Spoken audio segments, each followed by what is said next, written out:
Olá, a paz do Senhor Jesus a todos. E a você que nos assiste, sejam muito bem-vindos. Este é o programa Nutrição e Saúde. O nosso programa, ele é sempre semanal. E você também pode nos acompanhar, além do canal do YouTube da Igreja, como também no canal 126 da TVRO da Embratel e também pela Sky Livre no canal 85. E no programa de hoje, falaremos sobre o tema que é uma pergunta. Quando procurar o odontopediatra?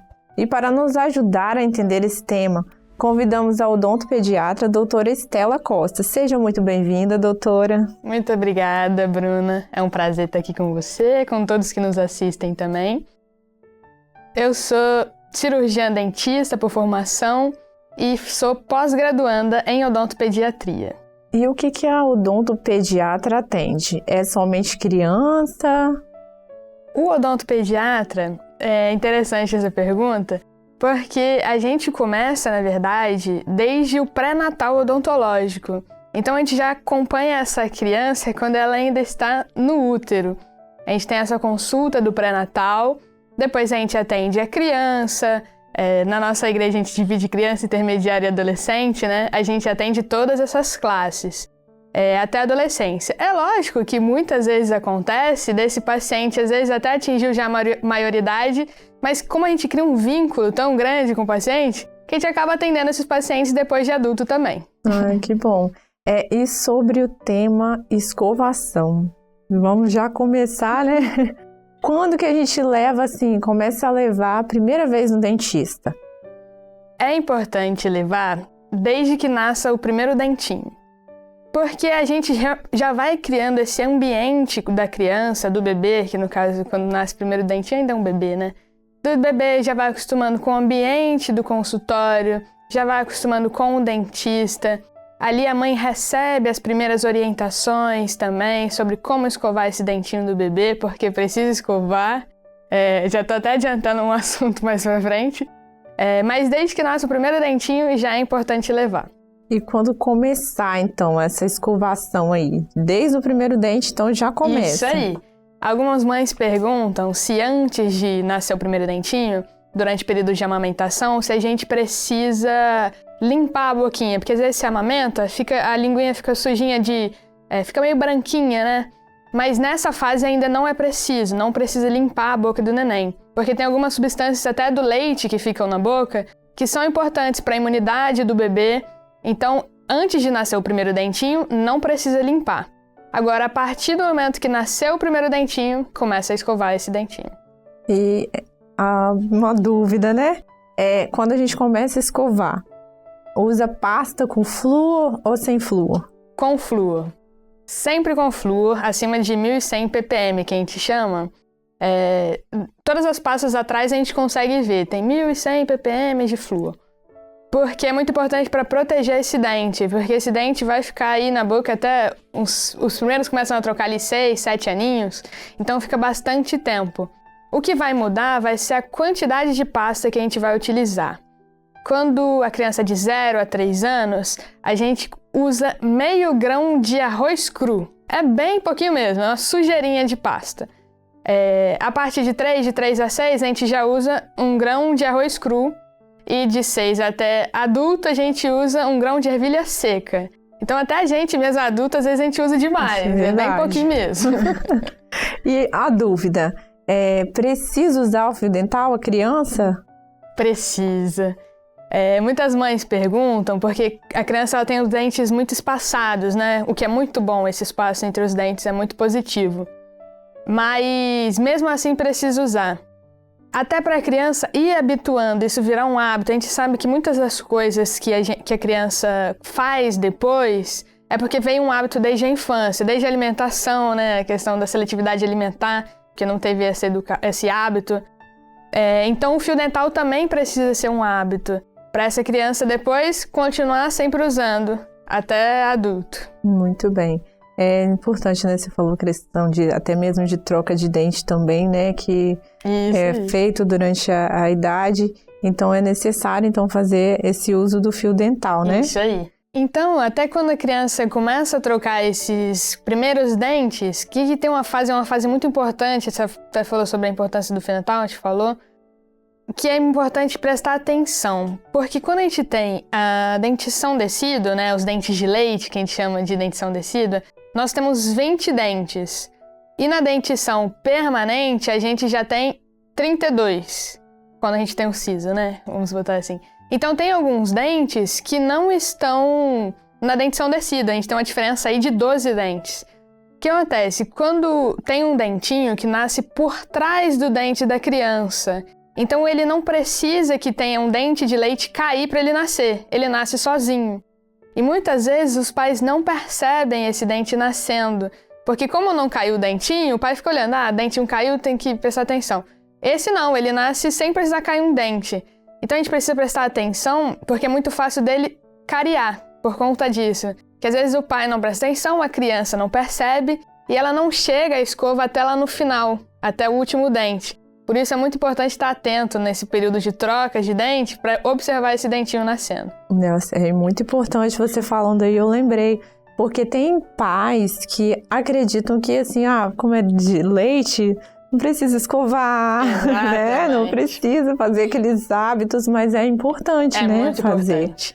O dente de leite, além de toda essa função, ele é muito importante para manter o espaço do dente permanente na boca. E a gente às vezes não tem noção de como isso é importante. Só que a gente até vai falar daqui um pouquinho sobre aparelhos, sobre maloclusões, que a gente chama, né? E a gente vê isso muito no nosso dia a dia. Se a criança tem todos os dentes de leite e o espacinho mantido direitinho, lá na frente ela vai ter muito menos trabalho com relação à mordida, encaixe da mordida. E fora que dente de leite também tem que fazer canal. Muita gente não sabe disso. Mas a gente também faz canal em dente de leite, porque criança sente dor, o processo inflamatório é o mesmo. Então é muito importante cuidar e limpar muito bem esses dentinhos. Nossa, é importante isso, hein? E agora, em relação a aparelho, né? O que a gente precisa saber? Será que chupeta tem alguma relação aí? Porque a gente já sempre ouviu falar, né? Se usar chupeta, vai ter que usar aparelho. Mas é obrigatoriamente, isso é regra mesmo? Assim, não, usou chupeta, vai ter que usar aparelho. Então, tudo na odontologia, a gente sempre vai falar muito depende. Depende disso, depende daquilo, depende do paciente. E a chupeta é um caso desse do depende. Não tem como você falar, não use chupeta nunca. Não tem como, né? Na vida real não existe esse nunca, não pode. O que a gente recomenda? Quais são as nossas recomendações quanto à chupeta? Usar o tempo menor possível. A frequência tem que ser pequena. E isso não pode se tornar um hábito. Porque, igual a gente falou sobre o fio dental, é um hábito saudável, é um hábito positivo. Agora, a chupeta e o dedo, né, são hábitos deletérios, que a gente chama. São hábitos que não são positivos. O que acontece? Quando o bebê nasce, ele tem esse instinto fisiológico de sucção, de fazer esse movimento. Só que cada criança, cada bebê tem a sua particularidade. Então tem bebês que só com o estímulo de amamentar, esse estímulo de sucção já é saciado. Tem alguns que já têm esse estímulo de sucção mais aguçado. Então às vezes ele precisa sente falta de alguma coisa, por isso ele usa a chupeta. Mas o que a gente recomenda? Tem gente que usa a chupeta penduradinha aqui na roupinha da criança. A gente não recomenda isso. Porque tá sempre aqui, tá sempre perto. Então qualquer coisa a criança já coloca na boca. A gente indica, a criança vai dormir, tá de dificuldade de dormir, coloca a chupeta. Ela pegou no sono, vai tirando. Isso. Conseguiu dormir, deixa ela quietinha lá, sem chupeta. Às vezes não ficar o dia inteiro com chupeta. Às vezes a gente vê criança que tá pra lá, pra cima e pra baixo com chupeta. Não é ideal. Às vezes ela tá num momento mais difícil, tá na rua, a criança tá meio enjoadinha. Dá a chupeta, mas depois calmou, tira a chupeta. Porque a chupeta tem muito um aspecto psicológico e emocional também. A criança se sente segura com a chupeta. Então, isso é muito importante, até a gente avalia isso em pacientes mais velhos que ainda chupam chupeta ou dedo. é importante procurar. Por que essa criança ainda chupa a chupeta? O que aconteceu? Será que ela teve um trauma na infância, uma situação difícil? Por exemplo, é muito comum, às vezes a criança ter aquela regressão quando o irmãozinho vai nascer. Tem que dividir a atenção, todas essas coisas. Então é comum nessa fase a criança precisa pegar mais na chupeta. E aí você não pode tirar abruptamente isso, porque senão você gera até uma dificuldade, um dano psicológico, emocional naquela criança. Mas em resumo, assim, é ideal, assim, que a criança comece a largar a chupeta com 1 ano e meio, 2 anos, no máximo 3. Por quê? Porque justamente essas alterações que podem acontecer na formação, na posição dos dentes, a gente consegue naturalmente regredir. Porque essa parte da boca, muscular, consegue trazer de volta. É lógico que depende da gravidade da situação. Porque se for somente dentária, uma alteração só de dente, é mais fácil de regredir. O problema quando se usa muito a chupeta é já alterar alguma questão óssea. Porque esses 2 ossos da nossa face, né, que a gente tem a maxila e que a gente tem a mandíbula, estão em crescimento nessa etapa da criança. Sim. Então, a chupeta ou o dedo é pior ainda. É melhor tirar o dedo e colocar a chupeta do que ficar com o dedo. Pode impedir o crescimento da maxila. E isso é um problema. Aí já começa a virar um problema ósseo. Então, quanto menos usar, mais positivo e largar até os 3 anos no máximo. Mas aí eu continuo, né, na pergunta. A questão do aparelho. Lá na frente, se ela continuar, aí ela vai precisar usar o aparelho? Olha, após os 3 anos, a chance é muito grande. Eu acho que assim, não dá pra bater o martelo, né? Sim. Mas após os 3 anos existe uma chance muito grande. Até por conta dessa questão óssea, entendeu? Já começa a afetar mais a questão óssea do que só a posição dos dentes. Então, muito provavelmente, após os 3, sim. E continuando, né? Quando, assim, depois que cresceu, vamos dar um exemplo aqui, tá com 6, 7 anos. É uma idade ideal para ir lá verificar se precisa utilizar o aparelho? Qual a idade, assim, que precisa ter para começar o tratamento? Então, isso é muito importante. E vem tudo daquele princípio de o acompanhamento precisa ser desde pequenininho, desde que nascem os primeiros dentinhos. Porque justamente tem um tempo exato para você fazer alguns tratamentos. Principalmente esses tratamentos quando você tem algum problema de crescimento de osso. Por exemplo, esse osso da maxila, a gente precisa tratar mais cedo. Então, assim, tem casos que a gente começa a tratar com 6 anos, e depois de um tempo a gente já não consegue mais. Se a criança chega com esse problema com 12, 13 anos, já é mais difícil de tratar, a chance é bem pequena. Porque são 2 ossos da maxila aqui em cima, são 2 ossos que se fundem. Quando ela tá novinha, esse osso não fundiu ainda. Agora, a partir dos 12, esse osso já tá fundido. Então, pra gente abrir isso, é muito difícil, a chance é bem pequena. Já os problemas, quando a gente tem problema na mandíbula, a gente também precisa começar a tratar cedo, é um pouquinho mais tarde do que da maxila, mas a gente precisa ter esse acompanhamento. Então, é muito triste, às vezes a criança chega pra gente com 14 anos, com um problema que era pra gente ter tratado lá nos 6, 8 anos, e a gente às vezes não tem mais como tratar, só casos cirúrgicos, né? Então é muito importante esse acompanhamento com o odontopediatra pra gente prevenir essas maloclusões e complicações futuras. Muito bem, então a gente vai avançar mais um pouquinho, né? Porque você iniciou falando questão de gestação e tudo. Então, vamos falar um pouquinho sobre pré-natal odontológico. O que seria isso? O pré-natal odontológico, acho que muitas pessoas não conhecem, é pouco falado hoje em dia. Acredito que em postos de saúde é mais frisado sobre isso, mas o que acontece? Existe um mito hoje de que grávida não pode ir ao dentista, grávida não pode fazer tratamentos, e isso nada mais é que um mito mesmo. A gente divide a gravidez da nossa paciente em trimestres, né? Então, o primeiro trimestre, segundo trimestre e o terceiro trimestre. Geralmente, nem todas as mães descobrem que estão grávidas no primeiro trimestre. Vai muito de já tá tentando, já tá esperando ali. Se a grávida gestante chegar para nós nesse primeiro trimestre, perfeito. A gente recebe, acalma alguns medos que a gestante tem, principalmente esse de que não pode fazer tratamento. dá algumas orientações, e é muito importante porque essa fase do primeiro filho, geralmente, principalmente, que você fica mais preocupada, ansiosa, né? Com muitas preocupações, muitas questões, né? Será que eu posso fazer isso, posso fazer aquilo? É tudo muito novo, né? Então você já ter algumas certezas é muito positivo. Então você saber, eu não preciso, por exemplo, meu filho mamou, a linguinha tá suja, será que eu preciso limpar? Não preciso. Tudo já vira uma questão muito grande, né? Você já saber, não preciso, isso é assim, assim, assado, a chupeta eu posso usar. Porque às vezes a mãe vem com esse, não posso usar a chupeta de jeito nenhum. E a criança chorando lá, ela morrendo de sono, não conseguindo fazer nada, e não dá a chupeta por conta de uma questão que ela ouviu. Então, todas essas informações ela ter durante a gestação é muito positivo. E aí, no primeiro trimestre, a gente recebe a mãe, conversa sobre isso. No segundo trimestre, ela está liberada para fazer procedimentos que sejam necessários. Então, vai desde canal, cirurgias que sejam necessárias, é lógico, né? Não de grande porte.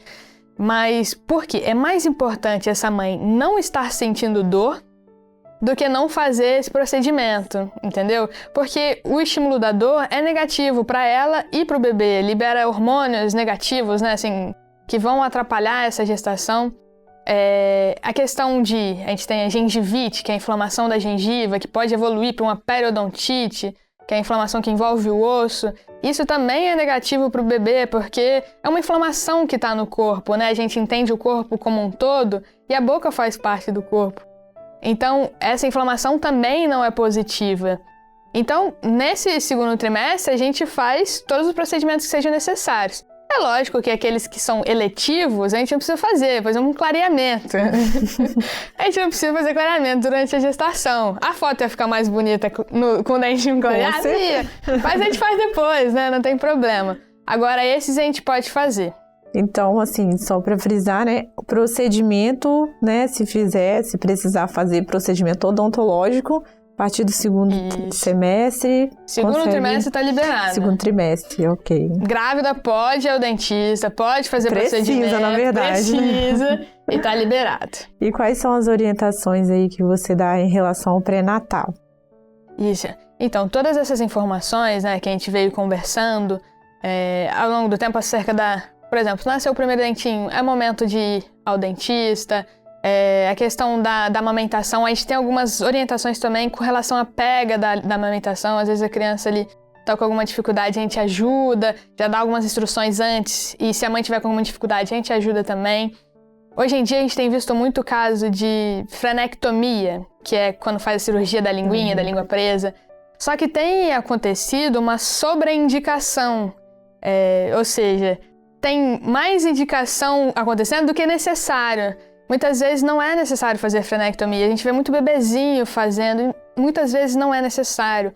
É uma questão de adaptação da criança com a amamentação, porque não conseguiu adaptar ainda.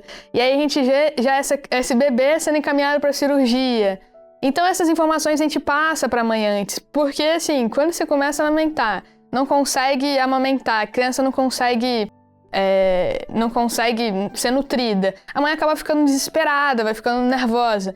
Você tendo essas informações antes, olha, é difícil mesmo, vai ser assim, assim, assado, a pega vai ser assim, a mãe já fica bem mais tranquila. E tudo isso a gente conversa, a gente acaba entrando também nessa parte assim, alimentação, já tem nutricionista, busca isso, aquilo, outro, psicólogo, porque é comum ter, por causa das questões hormonais, algum sentimento um pouquinho mais para baixo, depois do parto. Então, tudo isso a gente vai orientando também. Muito bom, excelente. E assim, a gente vê que tem muita criança que às vezes tem um trauma ali de dentista, tem medo. E o que a gente faz nesse caso? Como que a gente deve prosseguir nesse caso? É verdade. Eu acho assim... O maior diferencial do odontopediatra é essa parte, que a gente chama até na odontopediatria de condicionamento. Esse é o maior diferencial do odontopediatra, porque você saber lidar com a criança, você conversar com ela, você entender o medo dela e saber lidar com isso, eu acredito que seja o nosso maior diferencial. O procedimento depois é só técnica mesmo, né? Saber fazer. Mas muitas vezes a criança chega, a gente divide até em 3 tipos de medo, né? A gente divide o medo em subjetivo, que é quando a criança não teve nem experiência de médico, nem experiência em hospital, dentista, nada. Ela só ouve, já começa a imaginar o que é aquilo, uma sala branca, um dentista de jaleco, por isso a gente até usa os jalecos mais coloridinhos, porque só aquele branco, tudo branco, a criança assusta, né?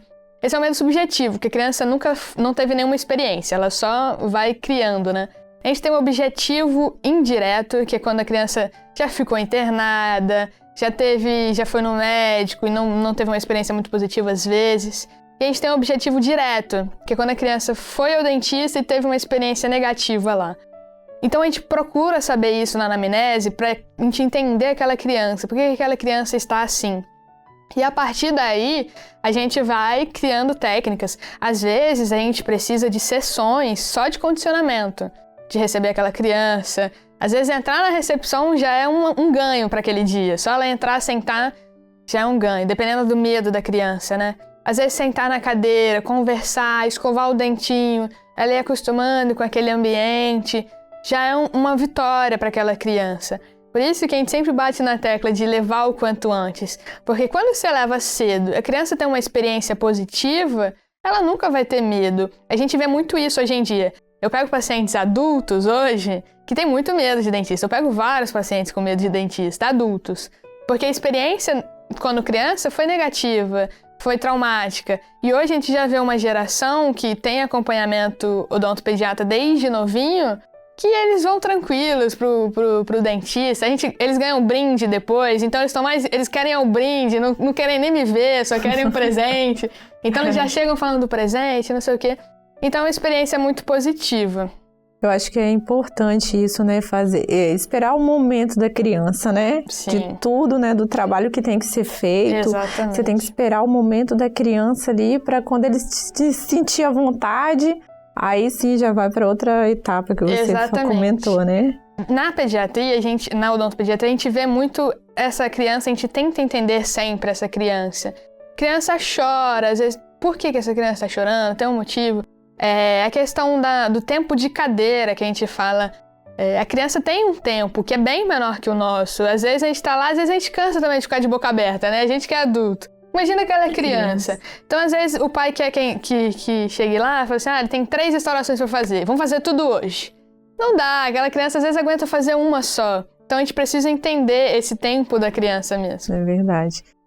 Doutora Estela, eu costumo geralmente, né, deixar um texto bíblico aqui no programa. Eu achei esse texto bem interessante, acho que bem pertinente do que a gente vem falando aqui. Está em Amós 4:6, que diz: Por isso também vos dei limpeza de dentes em todas as vossas cidades, e falta de pão em todos os vossos lugares. Contudo, não vos convertestes a mim, diz o Senhor. Nós podemos perceber, né, que não é só um texto, né, mas em vários sentidos na Bíblia tem ali a parte de higiene que é falado, né, higiene pessoal. Então, seja no escovar dos dentes, tomar banho, tudo isso a gente encontra na Bíblia, né, e eu acho muito importante, né, a gente frisar o cuidado que nós precisamos ter, não é verdade? É interessante isso, esse texto, né? Quem achava que escovar o dente não estava na Bíblia... Olha, se enganou. Tá aí a prova de que tá assim. E é muito aquilo que a gente conversou, né? Ensina um caminho, ensina o menino no caminho que deve andar. Então isso vem muito do pai também. Isso vai criando um hábito, vai criando a educação dessa criança e a criança vai manter isso, né? E desde já quero te agradecer, né? Pela presença, pelos assuntos que trouxemos aqui, que foi muito importante. E quando quiser voltar, já está convidada. Muito obrigada, Bruna. Foi um prazer estar aqui com você, com todo mundo que nos assiste. É sempre muito bom poder trocar essas ideias. E, se Deus quiser, estaremos aí mais vezes também. E este foi o programa Nutrição e Saúde. Já te aguardo na semana que vem para mais um tema relevante. Até mais!